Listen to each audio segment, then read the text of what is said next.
Hi students, I hope you are doing well. सब लोग अच्छे होंगे और बहुत ही अच्छे तरीके से अपने सीटेट जुलाई 2023 की तैयारियां कर रहे होंगे। जैसा कि हमने अपने लास्ट वीडियो में प्रिंसिपल ऑफ चाइल्ड डेवलपमेंट यानी कि बाल विकास के सिद्धांत के बारे में डिस्कस किया था, डिफरेंट प्रिंसिपल्स क्या होते हैं उनके बारे में डिस्कस किया था। आज की वीडियो में हम लोग आगे उस चीज़ को बढ़ाएंगे। चलिए देर नहीं करते हैं, वीडियो स्टार्ट करते हैं। आज के जो टॉपिक होने वाले हैं वो टॉपिक हैं आपके educational importance of principle of child development, मतलब कि बाल विकास के सिद्धांतों का शैक्षिक महत्व क्या है, हम किस तरीके से अपने इन बाल विकास के सिद्धांतों को यूज करते हुए अपनी टीचिंग को किस तरीके से इंप्रूव कर सकते हैं। और दूसरा जो हमारा आज का टॉपिक होगा कि वो होगा फैक्टर्स इन्फ्लुएंसिंग चाइल्ड डेवलपमेंट, मतलब बाल विकास को प्रभावित करने वाले कारक कौन कौन से हैं, कौन कौन से ऐसे रीजन हैं या कौन कौन से ऐसे फैक्टर्स हैं जिनकी वजह से चाइल्ड डेवलपमेंट को प्रभावित किया जा सकता है। तो चलिए स्टार्ट करते हैं। आपका जो सबसे पहला टॉपिक है बाल विकास के सिद्धांतों का शैक्षिक महत्व, किस तरीके से ये हमारे लिए महत्वपूर्ण होते हैं, ये जो आपके इंपॉर्टेंस हो क्या है इनका प्रिंसिपल ऑफ चाइल्ड डेवलपमेंट का। तो जो सबसे पहला इंपॉर्टेंस अगर हम देखते हैं तो नॉलेज ऑफ इंडिविजुअल डिफरेंसेस, मतलब व्यक्तिगत अंतर का ज्ञान। जैसा कि हमें ऑलरेडी ये पता है, हमने कल के वीडियो में भी ये डिस्कस किया था कि सभी जो बच्चे होते हैं उनकी ग्रोथ और डेवलपमेंट दोनों की जो रेट होती है वो डिफरेंट होती है। जब हम एक बार जान जाते हैं यूज करते हुए प्रिंसिपल ऑफ चाइल्ड डेवलपमेंट को कि बच्चे का जो विकास और वृद्धि की गति है वो किस प्रकार से है, तो हम उनको अच्छे तरीके से मतलब टेकन केयर कर सकते हैं। उनको हम क्या कर सकते हैं कि उनके डिफरेंसेस को जानते हुए हम अपने टीचिंग मेथड को चेंज कर सकते हैं। जब हम अपना टीचिंग मेथड चेंज कर सकते हैं तो उनके ग्रोथ एंड जो आपका डेवलपमेंट होगा, उनका जो मानसिक विकास होगा, उसको हम टेकन केयर कर सकते हैं।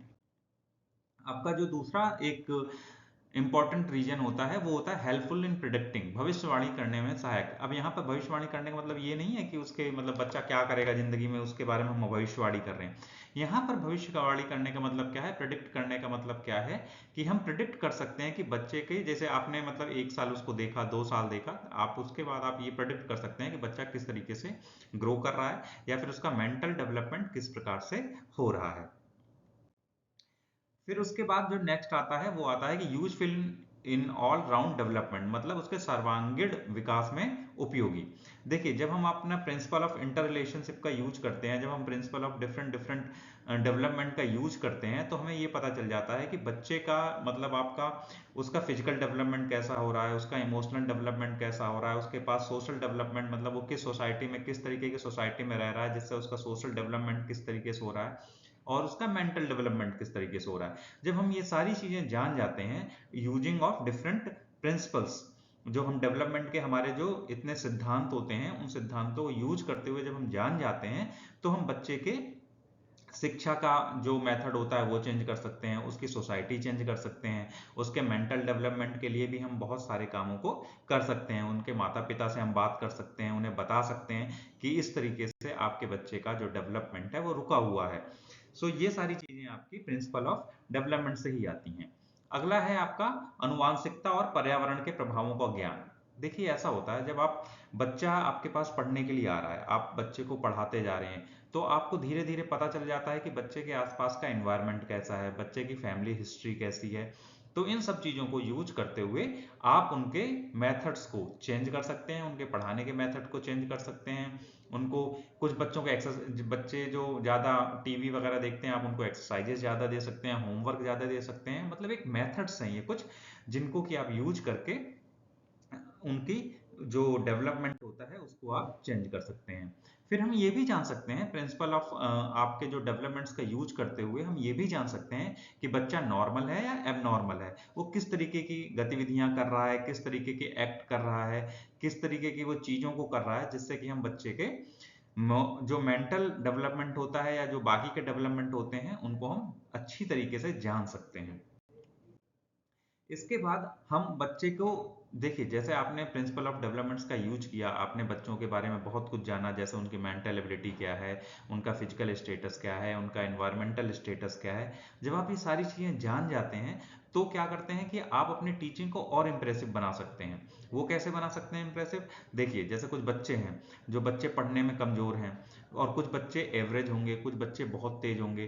तो आप नई नई एक्टिविटीज ला सकते हैं उनकी मेंटल एबिलिटीज को देखते हुए। तो हम कह सकते हैं कि जो प्रिंसिपल ऑफ डेवलपमेंट्स हैं वो बहुत सहायक होते हैं, बहुत हेल्पफुल होते हैं व्हेन वी आर डिस्कसिंग और अबाउट द टीचिंग।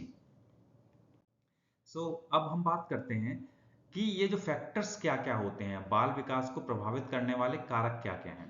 देखिए, बाल विकास को प्रभावित करने वाले बहुत सारे कारक होते हैं। There are so many factors which influence any child development. So some of the factors are आपका फिजिकल हो गया, इंटेलेक्चुअल हो गया, स्पिरिचुअल, इकोनॉमिक एंड सोशल।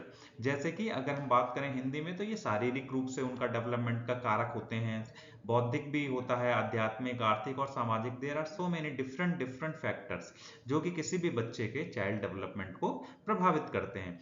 हमने क्या किया है कि उसमें से कुछ जो इंपॉर्टेंट कारक हैं, जो कुछ इंपॉर्टेंट फैक्टर्स हैं, उनको नोट डाउन किया है। तो सबसे पहले बात करते हैं फैमिली स्ट्रक्चर की। देखिए, किसी भी बच्चे का अगर हम डेवलपमेंट को देखेंगे तो सबसे पहले हम डिस्कस करेंगे उसके फैमिली स्ट्रक्चर की, क्योंकि उसके जो देखिए जो पहली पाठशाला होती है, जो फर्स्ट स्कूल होता है किसी भी बच्चे का, उसकी फैमिली यानी कि उसका परिवार होता है। तो परिवार जो होते हैं वो दो तरीके से होते हैं, एक आपका न्यूक्लियर फैमिली होती है और एक एक्सटेंडेड फैमिली होती है। जो न्यूक्लियर फैमिली होती है इसमें क्या होता है, माता पिता होते हैं और अपने बच्चों के साथ वो रहते हैं। ना तो उनकी फैमिली में कोई दादा दादी होते हैं, ना ही कोई और रिश्तेदार होते हैं। तो इससे क्या होता है, बच्चे को जो पेरेंट्स होते हैं वो अपने हिसाब से पालते पोसते हैं। इसमें बच्चों को एक फ्रीडम मिलता है कि बच्चा अपने आप को अभिव्यक्त कर सकता है। दैट मीन्स वो जिस भी एटमोसफियर में होगा वो वहाँ पे फ्रीडम फील करेगा, और फ्रीडम फील करते हुए उसको एक हेल्थी एटमोसफियर मिलेगा। लेकिन उसको जो उनके ग्रैंड पेरेंट्स होते हैं, जो उनके भतीजे भाई बहन होते हैं, उन सबके प्यार से वंचित रहना पड़ता है, जिससे कि उसका सोशल जो डेवलपमेंट होता है वो उस तरीके से नहीं हो पाता है जिस तरीके से एक्सटेंडेड फैमिली में उसका डेवलपमेंट हो सकता था। अब बात हम करते हैं एक्सटेंडेड फैमिली की। जो एक्सटेंडेड फैमिली होती है, ये वाली फैमिली आपको बहुत जगह देखने को मिलेगी। अपने मतलब इंडिया में ही देख लीजिए, बहुत जगह मिलेगा जहां पर आपको बच्चे को दादा दादी भी मिलते हैं, उनके कजिन्स भी मिलते हैं, अंकल आंटी भी मिलती हैं, और वो उनका प्यार देखता है, उनको प्यार उनको मिलता है। इसके अलावा जो सबसे बड़ा फायदा क्या होता है, क्योंकि यहाँ पर डिफरेंट टाइप के पर्सनैलिटीज उसके आसपास में है, तो वो डिफरेंट तरीके की पर्सनैलिटीज को ग्रास्प कर सकता है। यानी कि उनसे बहुत कुछ वो सीख सकता है, बहुत सारा ज्ञान वो उसको मिल सकता है। लेकिन इस ऐसी पर्सनैलिटी मतलब ऐसी फैमिली में रहने का जो सबसे निगेटिव पॉइंट वो होता है, क्योंकि यहाँ पर अलग अलग लोग हैं, तो वो चाहते हैं कि वो बच्चा जो है वो उनको अलग अलग तरीके से उनके हिसाब से बच्चा ग्रो करे।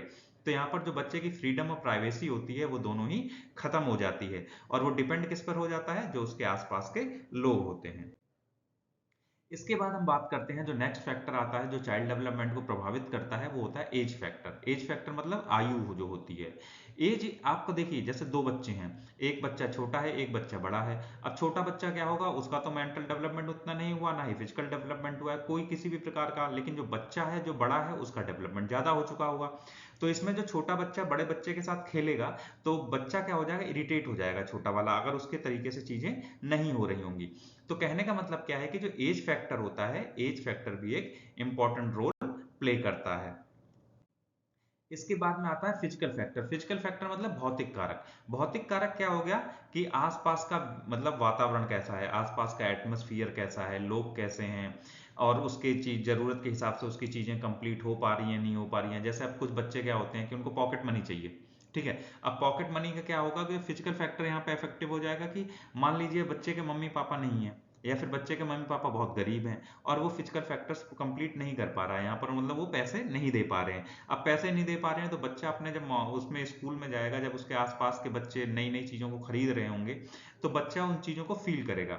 अब जब वो फील करेगा तो क्या करेगा, हो सकता है कि वो चोरी करने लग जाए, या फिर हो सकता है वो कुछ और गलत तरीके अपनाए अपनी चीज़ों को कंप्लीट करने के लिए।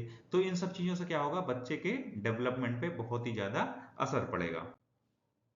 अब जो हमारा नेक्स्ट फैक्टर होता है वो होता है सोशल फैक्टर। सोशल फैक्टर की अगर हम बात करें तो जैसे आपका आसपास में माहौल क्या है, आप किस तरीके के टीवी देख रहे हैं, टीवी पे आने वाली फिल्में कौन सी हैं, किस तरीके के देख रहे हैं, किस तरीके के कल्चरल प्रोग्राम्स आप देख रहे हैं, ये सारी चीज़ें जो होती हैं, ये सारी चीज़ों पे बच्चों के ऊपर बहुत असर पड़ता है। अगर आप अच्छी चीज़ें देख रहे हैं, देखिए पुराने टाइम में क्या था, बच्चों को रामायण, दादा दादी के होने से क्या फ़ायदा होता था, दादा दादी उन्हें कहानियाँ सुनाते थे, पुरानी कहानियाँ सुनाते थे, तो उनके जो आसपास का जो सोशल था, सोसाइटी जो थी वो अलग थी, और आजकल के टाइम की जो सोसाइटी है वो अलग है। सो बच्चों के ऊपर जो सोशल फैक्टर्स होता है उनके डेवलपमेंट पे बहुत असर डालता है। इसके बाद हम बात करते हैं साइकोलॉजिकल फैक्टर, यानी कि जो मनोवैज्ञानिक कारण होते हैं। मनोवैज्ञानिक कारण क्या होता है, कभी कभी बच्चे डिप्रेशन में चले जाते हैं, वो सोचते हैं कि हम आए इस दुनिया में क्यों हैं, हम क्या करेंगे, हम क्या नहीं करेंगे। तो इन सब चीज़ों को ध्यान देते हुए हमें बच्चों के साइकोलॉजी को समझना पड़ता है। बच अब जो बच्चों की जो चाइल्ड साइकोलॉजी है, इसके ऊपर हम एक नया वीडियो बनाएंगे जो आपका जल्दी लेके आएंगे। सो उसमें हम बहुत ही डिटेल में जाकर के इस चीज़ को आपको बताएंगे। इसके बाद में आता है इकोनॉमिक फैक्टर, आर्थिक कारक। आर्थिक कारक सेम वैसा ही है जैसा भी हम अभी फिजिकल फैक्टर्स के बारे में बात कर रहे थे, कि अगर मान लीजिए कोई बच्चा है, उसको अच्छी चीज़ें नहीं मिल रही हैं, अच्छे मतलब न्यूट्रिशन नहीं मिल रहा है, अच्छा फूड नहीं मिल रहा, अच्छी एजुकेशन नहीं मिल रही, प्रॉपर क्लॉथिंग नहीं मिल रही है, तो बच्चा क्या होगा, धीरे धीरे डीमोटिवेट होना स्टार्ट हो जाएगा। जब बच्चा, और वो डिप्रेशन में चला जाएगा। अब जब बच्चा डीमोटिवेट हो गया, डिप्रेशन में चला गया, तो उसका ना तो ग्रोथ ही अच्छी हो पाएगी और ना ही डेवलपमेंट अच्छा हो पाएगा। तो इसलिए कहते हैं कि economic factor is also an important aspect in the child development. इसके बाद हम बात करते हैं कल्चरल फैक्टर की। कल्चरल फैक्टर मतलब सांस्कृतिक कारक। देखिए, हम जितने भी बच्चे होते हैं सारे अलग अलग कल्चर में बड़े होते हैं, अलग अलग कल्चर में वो पलते बढ़ते हैं, तो उसी तरीके का कल्चरल जो उनके इन्वायरमेंट वो देख के आते हैं, वैसा ही इन्वायरमेंट उनके ऊपर आता जाता है, और वैसे ही ग्रोथ होती है, वैसे ही उनका डेवलपमेंट होता है। आप देख सकते हैं अलग अलग देश हैं, अलग अलग जगह हैं। आप इंडिया में देखिए तो अलग अलग स्टेट हैं, जैसे पंजाब है, महाराष्ट्र है, तमिलनाडु है। यहाँ के बच्चे अपने आप में जो कल्चरल, आप उनको फैक्टर्स अगर देखते हैं तो कल्चरल उनका बिल्कुल अलग अलग होगा। ठीक है, तो बच्चों की ग्रोथ एंड डेवलपमेंट में कल्चरल फैक्टर भी एक इंपॉर्टेंट कारक है। अब बात करते हैं जियोग्राफिकल फैक्टर, मतलब भौगोलिक कारक। बच्चे का माहौल कैसा है, बच्चे का आपको लैंग्वेज क्या पढ़ाई जा रही है, बच्चे के आसपास के लोग किस तरीके से हैं, बच्चे के आसपास की वेशभूषा कैसी है, और उसके आसपास का ज्योग्राफिकल फीचर। जैसे आप ये मान के चलिए कोई हिल्स पे रहता है, मतलब कोई पहाड़ियों पे रहता है। अब उस बच्चे का जो रीजन, मतलब जिस तरीके का उसका ग्रोथ फैक्टर या डेवलपमेंट फैक्टर होगा, वो बिल्कुल अपोजिट होगा उन बच्चों से जो सी एरिया के पास में रहते हैं। फॉर एन एग्जाम्पल, जो हिल्स में होते हैं उनके बच्चे अधिकतर गोरे होते हैं, और जो आपके सी के आसपास के एरिया होते हैं उनके बच्चे थोड़े से सांवले होते हैं। तो ये जो छोटी छोटी चीजें हैं, ये बहुत ही ज्यादा इंपॉर्टेंट फैक्टर्स होते हैं, इफेक्ट करते हैं, इन्फ्लुएंस करते हैं बच्चे के डेवलपमेंट में। जो एक और इम्पॉर्टेंट कारक आता है वो आता है रिलीजियस फैक्टर। देखिए, बच्चे अलग अलग धर्म के लोगों में रहते हैं, अलग अलग धर्म के चीज़ों को फॉलो करते हैं, उनका बिहेवियर भी उसी वे में होता है, उनका न्यूट्रिशन भी, खान पान भी उसी तरीके से होता है अपने धार्मिक हिसाब से। तो उनका उसी हिसाब से क्या नाम है, ग्रोथ भी उन्हीं के हिसाब से होगी, और उनका डेवलपमेंट यानी कि विकास जो होगा वो भी उसी हिसाब से होगी। उनके अंदर जो मोराल आएंगे वो भी उनके हिसाब से ही, उनके फ्यूचर के मतलब जो उनके फ्यूचर में काम आता है वो भी उनके रिलीजियन जो वो फॉलो करते हैं उसी के हिसाब से ही आता है। सो ये कुछ इंपॉर्टेंट फैक्टर्स थे जिनके बारे में हमने डिस्कस किया, जो कि किसी भी बच्चे के चाइल्ड डेवलपमेंट पर प्रभाव डालते हैं। आई होप आपको ये वीडियो पसंद आया होगा, और आपको बहुत सारे आपके जो क्वेरीज थी वो सॉल्व हुई होंगी। आपको और भी ज़्यादा नोट्स चाहिए आपको, या फिर किसी भी तरीके के वीडियो या टेस्ट सीरीज या कुछ भी, आप हमारे टेलीग्राम चैनल को फॉलो कर सकते हैं। इसके साथ साथ आप हमारे वेबसाइट www.theexamtube.com पर भी जा सकते हैं, वहाँ पर रजिस्टर कीजिए, और बहुत ही जल्दी वहाँ पर हम लोग फ्री टेस्ट सीरीज लेके आने वाले हैं, जिससे कि आप अपनी सीटेट की प्रिपरेशन को चेक कर सकते हैं। स्टिल अगर आपको कोई क्वेश्चन रह जाता है या कुछ समझ में नहीं आता है, कोई डाउट है, तो आप हमें हमारे व्हाट्सएप नंबर पर मैसेज भी ड्रॉप कर सकते हैं, या फिर हमारे टेलीग्राम चैनल पर आकर के अपने क्वेरीज या अपने डाउट्स को भी ड्रॉप कर सकते हैं। थैंक यू सो मच, बहुत जल्दी मिलते हैं, धन्यवाद।